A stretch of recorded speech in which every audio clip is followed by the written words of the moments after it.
First Contact's Price. Commander Sarah Chen stood at the viewport of the ESS Pathfinder, watching as construction drones swarmed around New Providence Colony's main habitat dome.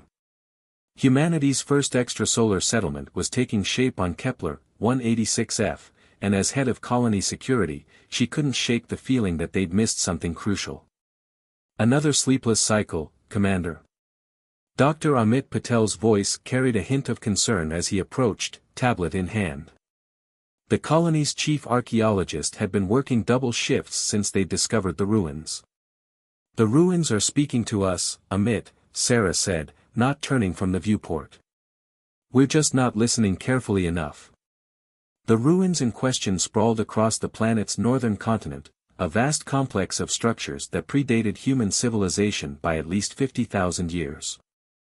The Galactic Federation's archaeological teams had dismissed them as defensive installations from a long-dead civilization, but Sarah had served in enough war zones to know a weapon when she saw one. The Federation's assessment doesn't add up, Amit agreed, pulling up a holographic display. Look at these energy signatures.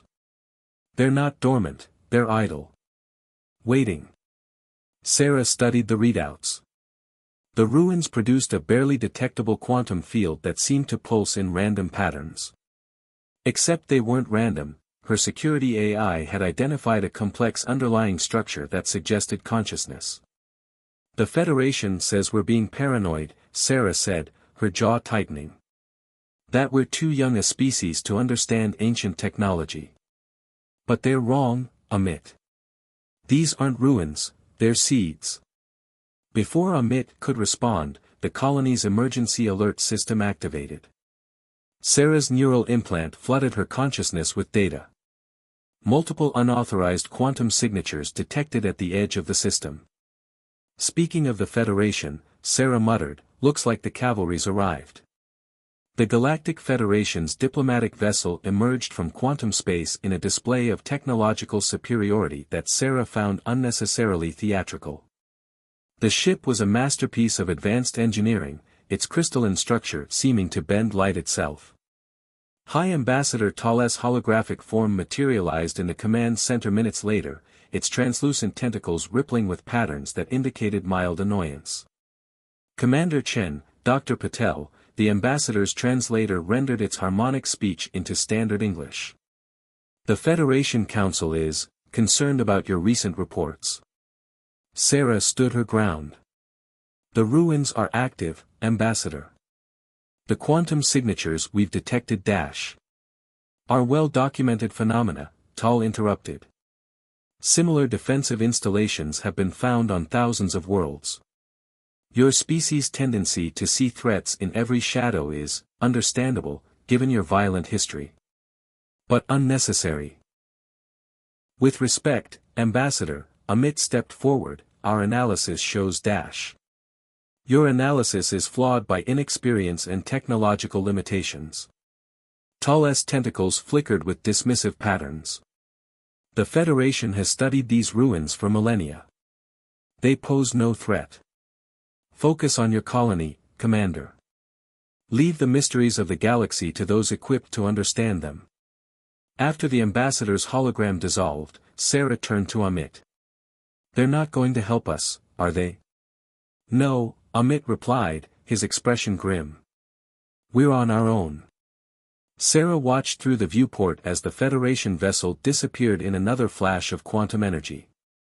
The ruins stretched across the horizon, their angular structures catching the light of Kepler 186.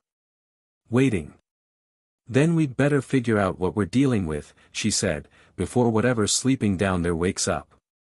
The colony's construction continued, but Sarah ordered discreet preparations. Older, hardened technology was installed alongside the modern systems. Backup plans were developed, tested, and hidden. The Federation had dismissed humanity's concerns, but humanity had learned long ago not to depend on the protection of others. As New Providence grew, Sarah couldn't shake the feeling that they were building their colony on the surface of something ancient and hungry. The ruins' quantum pulse continued its complex pattern, like the slow breathing of a predator pretending to sleep. The Federation had called humanity paranoid. But Sarah Chen knew that paranoia had kept her people alive through countless wars and disasters. If the ruins were indeed seeds, she intended to be ready when they bloomed. She just hoped they'd have enough time to prepare. The Awakening Protocol. 3 months after the Federation's dismissal, New Providence wasn't the only human colony grappling with ancient secrets. Similar ruins had been discovered on 7 other worlds, each pulsing with the same quantum signature that haunted Commander Chen's dreams. Lieutenant James Rodriguez piloted his survey shuttle over the ruins of Kepler 442b, humanity's third extrasolar colony. "There's a pattern here, Commander," he reported, transmitting data back to Sarah Chen on New Providence. "The ruins aren't randomly placed. They form a lattice." Sarah studied the three-dimensional map forming in her command center. Connected lines between ruins on different worlds created a complex geometric pattern that stretched across this arm of the galaxy. "Like a web," she murmured. Dr. Patel, who had been coordinating research between colonies, pulled up his latest findings. "The quantum pulses are synchronizing," he reported. "Slowly, but measurably. And there's something else. The Federation archives we've accessed show gaps, deliberate omissions in their records of these structures. They're hiding something," Sarah said. "But what?" The answer came from an unexpected source. Dr. Elena Volkov, leading the research team on Proxima b, discovered ancient data crystals buried deep within their ruins. After weeks of careful analysis, they yielded their secrets. "They're not defensive installations," Elena's hologram reported during an emergency conference. "They're components of a vast harvesting system. The ancient civilization that built them didn't die out, they were consumed."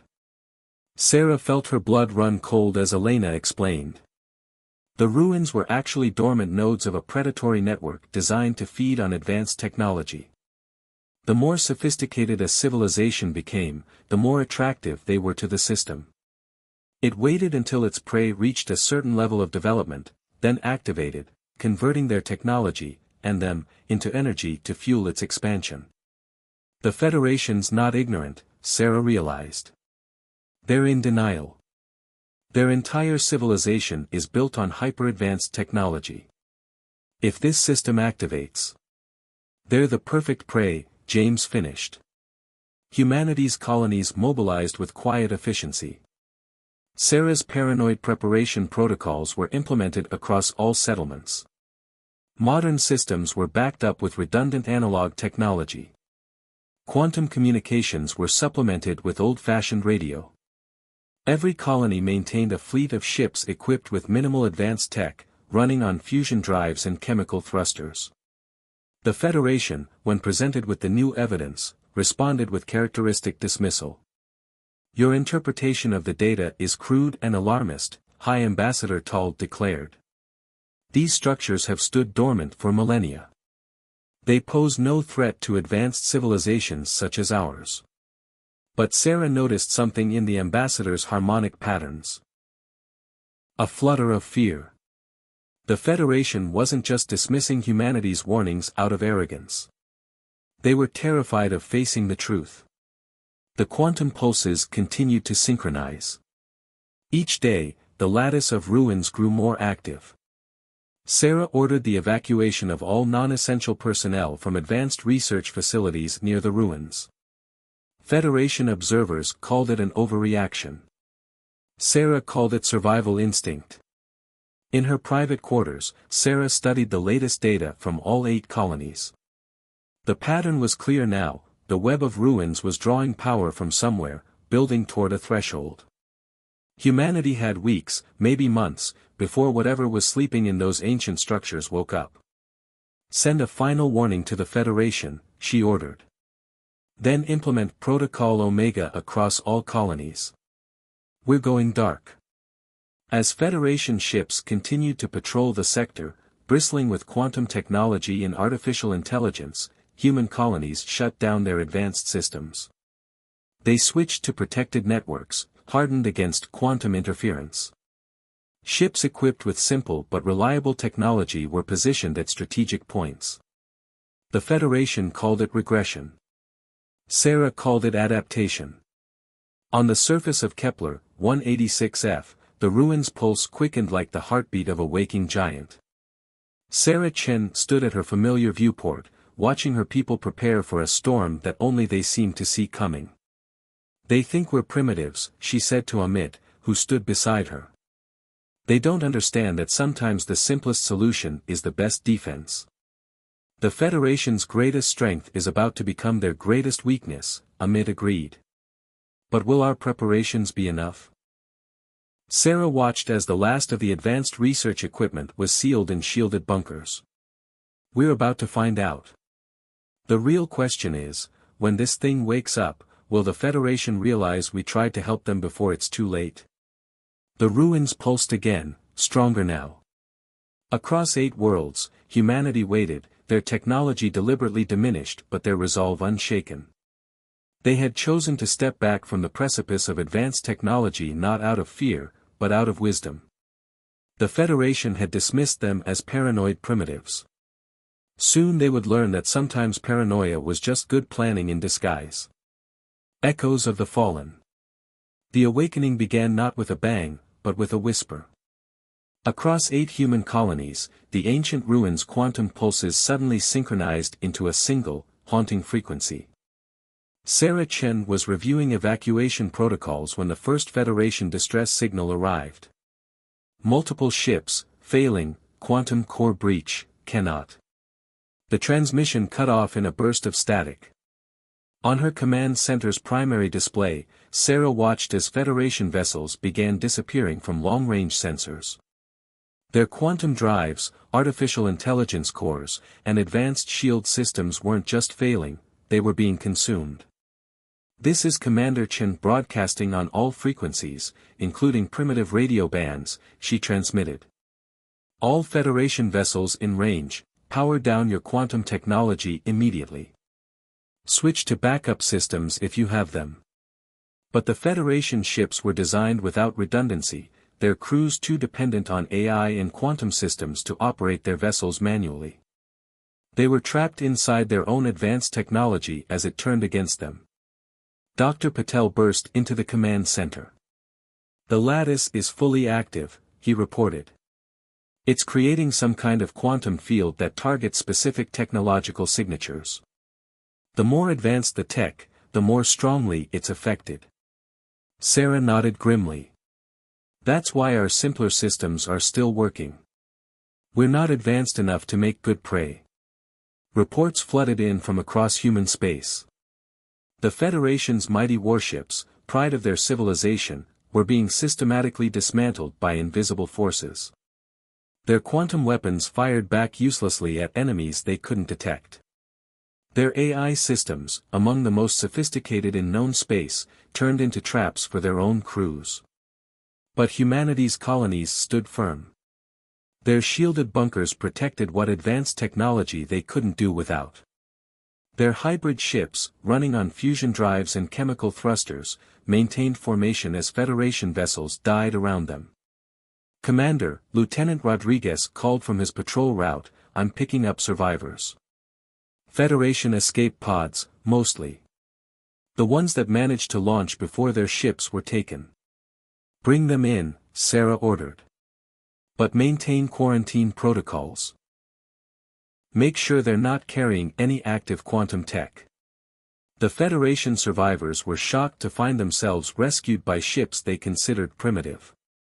High Ambassador Tal, pulled from the wreckage of their flagship, stared in disbelief at the simple but functional systems of the human rescue vessel. "How?" the ambassador's translator struggled to convey their confusion. "How are you still operational?" "Because we listened to our paranoia," Sarah replied, meeting the ambassador's compound eyes. "We prepared for the worst while hoping for the best. It's what humans do." The ruins' quantum field continued to expand, consuming every piece of advanced technology in its path. Federation colonies, dependent on quantum systems for everything from life support to food production, began to fail. Their distress calls grew more desperate. "We need to help them," Amit said, watching the disaster unfold. But we can't save everyone. Sarah made the hardest decision of her career. Prioritize colonies with children. Send out all available ships. Show them how to shut down their quantum tech and switch to basic systems. If they can't or won't comply, we evacuate who we can. Human vessels, running on technology that the Federation had mocked as obsolete, became lifelines in a galaxy where advancement meant death. Sarah's preparation protocols, dismissed as primitive paranoia, became survival manuals distributed to every rescued Federation citizen. Your species, Tal observed from the New Providence Command Center, their tentacles moving in patterns of reluctant admiration, appears to have a gift for surviving apocalypses. Not a gift, Sarah corrected. Experience. Earth taught us hard lessons about depending too much on any one type of technology. About keeping backup systems. About staying flexible. The quantum field's expansion began to slow, but its effect on advanced technology remained absolute. The Federation's mighty civilization, built on the assumption that progress only moved in one direction, faced a brutal choice: adapt or perish. We're receiving more distress calls, Rodriguez reported. Not just from the Federation now. Other advanced civilizations are being affected. They're asking for help. Sarah studied the tactical display, where human ships moved methodically through affected sectors, saving who they could. Send them our protocols, she ordered. All of them. No more secrets, no more dismissals. We survive this together or not at all. The Federation's dismissal of humanity's warnings had cost them dearly. But humanity's response wasn't triumph or recrimination, it was determined, methodical rescue operations. Ships that the Federation had called primitive now carried the seeds of civilization survival. As Sarah coordinated another rescue mission, she reflected on the irony. The Federation had dismissed humanity as paranoid primitives, too fond of redundant systems and backup plans. Now those same traits might save not just humanity, but the galaxy itself. The ruins continued their harvest of advanced technology, their true purpose finally revealed. But they had awakened to find a humanity that refused to be prey, and was determined to ensure no one else would be either. Hidden in plain sight. 6 months into what historians would later call the Great Regression, humanity had become the unexpected backbone of galactic civilization. The quantum harvesting field continued its relentless expansion, but human colonies had become safe havens, teaching others how to survive with simplified technology. Commander Sarah Chen stood before the Emergency Council on New Providence, addressing representatives from 20 different species. The once mighty Federation delegates now sat quietly among others, their former technological superiority rendered meaningless. The key isn't abandoning advanced technology entirely, Sarah explained, gesturing to the holographic display powered by carefully shielded quantum components. It's about understanding where and how to use it. Like a chess game, sometimes a pawn is more valuable than a queen. Dr. Patel stepped forward, presenting their latest findings. We've identified the frequency patterns that trigger the harvesting field. By maintaining our technology below certain thresholds and shielding essential advanced systems, we can operate safely within the field's influence. The human approach was elegantly simple: hybrid systems that combined primitive reliability with strategic use of advanced technology. Ships now ran on fusion drives but carried shielded quantum sensors. Colonies operated on basic power grids but maintained carefully protected quantum communication arrays. Your species, former High Ambassador Tal observed, their translator now running on protected circuits, has turned technological regression into an art form. Not regression, Sarah corrected. Adaptation. We're learning to be smarter about how we advance, not just rushing blindly toward the next breakthrough. The evidence of this approach's success was visible throughout human space. While Federation worlds struggled to rebuild, human colonies expanded. Their ships, seemingly primitive but deceptively sophisticated, moved freely through regions where fully advanced vessels would be stripped to atoms.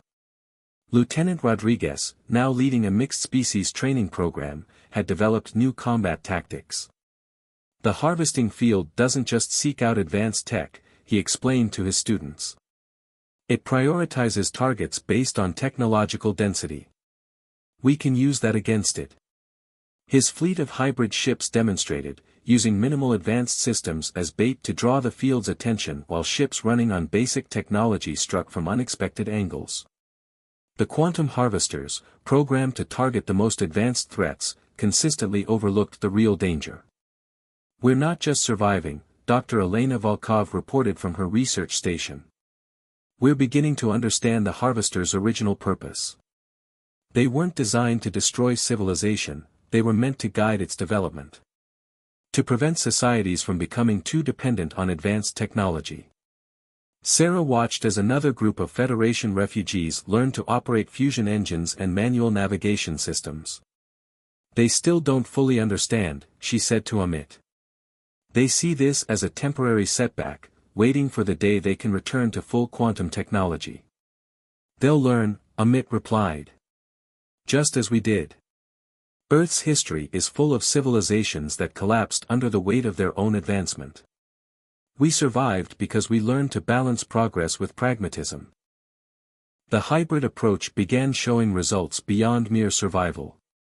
Ships combining protected quantum sensors with basic propulsion systems could detect and track harvester activities. Colonies running on simplified grids with shielded quantum cores maintained both reliability and capability. We're not going backward, Sarah explained to the council. We're going forward differently. Every piece of technology should have a manual backup. Every advanced system should have a simpler alternative. Not because we're afraid of progress, but because true advancement means being adaptable. The Federation representatives struggled with this concept, their centuries of technological superiority having bred deep-rooted assumptions about the nature of progress.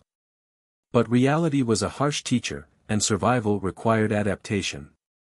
Sarah's command center exemplified the new approach.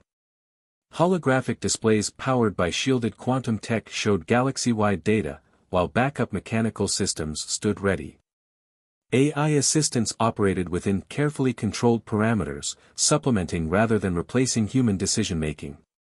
Commander, Rodriguez called in, we're detecting new harvester activity in the Carina sector. But there's something different about the pattern. Sarah studied the data. The quantum field was shifting, its behavior changing in response to humanity's hybrid strategy. They're learning, she realized. Just as we are. The implications were clear. This wasn't a simple conflict between civilization and an ancient defense system. It was an evolutionary pressure, forcing species to develop more sustainable ways of advancing. Tell all ships to maintain hybrid protocols, Sarah ordered. And send word to the research teams. If the harvesters are adapting to our strategy, we need to understand why. As she watched her orders ripple across human space and beyond, Sarah reflected on how far they'd come. Humanity's primitive paranoia had evolved into a sophisticated survival strategy that might just reshape galactic civilization. The Federation had dismissed them as backwards. Now they were leading the way forward, not despite their cautious approach to technology, but because of it. Rising tide. 1 year after the harvester crisis began, humanity's influence had spread far beyond their original colonies. The quantum harvesters continued their relentless sweep through space, but they now faced an adversary they hadn't been programmed to handle, a civilization that refused to follow the normal patterns of technological advancement. Commander Sarah Chen stood on the observation deck of the newly commissioned ESS Adaptation, a ship that embodied humanity's revolutionary approach. Its hull contained barely enough quantum technology to register on sensors, yet it carried capabilities that would have seemed impossible a year ago. The harvesters were designed to prune the technological tree, Dr. Patel explained to a group of multi-species scientists. But they never encountered a species that learned to grow sideways instead of up. The evidence of this strategy's success surrounded them. Human-designed hybrid ships moved freely through harvester-controlled space, conducting rescue operations and establishing new colonies. Each vessel was a careful balance of technologies, using advanced systems only where absolutely necessary and maintaining robust mechanical backups. "We've decoded more of the ancient data crystals," Dr. Volkov reported via a shielded quantum channel. "The harvesters weren't meant to be eternal. They were supposed to guide civilizations toward sustainable technological development, then deactivate once that goal was achieved." Sarah watched as another Federation rescue fleet adopted human protocols, their ships running on fusion drives while maintaining carefully shielded quantum sensors. "They're starting to understand," she noted. Finally. The Federation, or what remained of it, had undergone a profound transformation. Their new ships, built in human shipyards, combined their advanced knowledge with humanity's practical approach. The result was something entirely new, vessels that could survive harvester attacks while maintaining crucial capabilities. "The harvesters are changing their patterns again," Lieutenant Rodriguez reported from his patrol. "They're becoming more selective, targeting only the most excessive concentrations of advanced technology. It's like, they're recognizing the difference between sustainable use and overconsumption." Sarah called an emergency council meeting. Representatives from dozens of species gathered, their various translation devices now running on protected circuits that barely registered on quantum sensors. "We're not just surviving the harvesters," she announced. "We're fulfilling their original purpose. They were meant to prevent civilizations from becoming fatally dependent on advanced technology. By developing our hybrid approach, we're showing them that we understand the lesson." The evidence was compelling. Sectors where civilizations had adopted humanity's balanced approach saw decreased harvester activity. The quantum fields became less aggressive, more selective in their targets. "It's not about giving up advanced technology," Sarah explained. "It's about using it wisely, maintaining alternatives, and never becoming so dependent on any one system that losing it means extinction." Former High Ambassador Tal, now one of the strongest advocates for the human approach, addressed the council.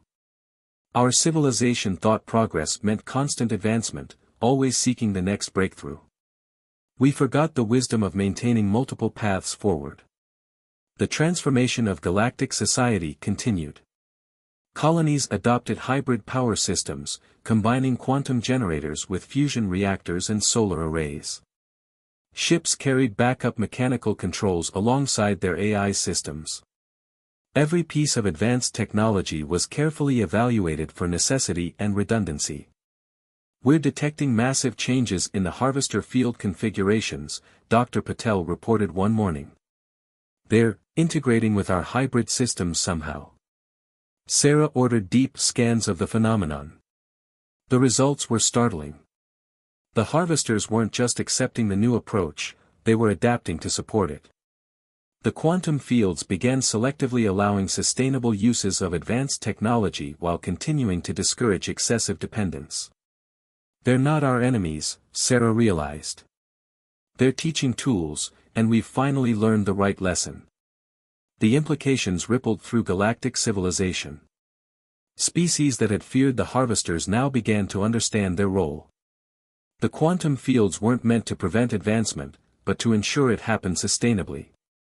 Human colonies became centers of innovation, but not in the way anyone had expected. They developed new ways to combine technologies, finding elegant solutions that balanced capability with sustainability. The Federation's remnants contributed their advanced knowledge, now tempered by human pragmatism. "We're receiving signals from beyond the harvester fields," Rodriguez reported. "Other civilizations, watching what we've achieved. They want to learn." Sarah stood at her familiar viewport, watching ships of all species moving through space, each one a testament to humanity's unconventional wisdom. The harvesters still operated, but they had become partners in civilization's development rather than its destroyers. "Humanity's greatest strength," she told Amit, "wasn't our technology or our determination. It was our ability to learn from the past while adapting to the future."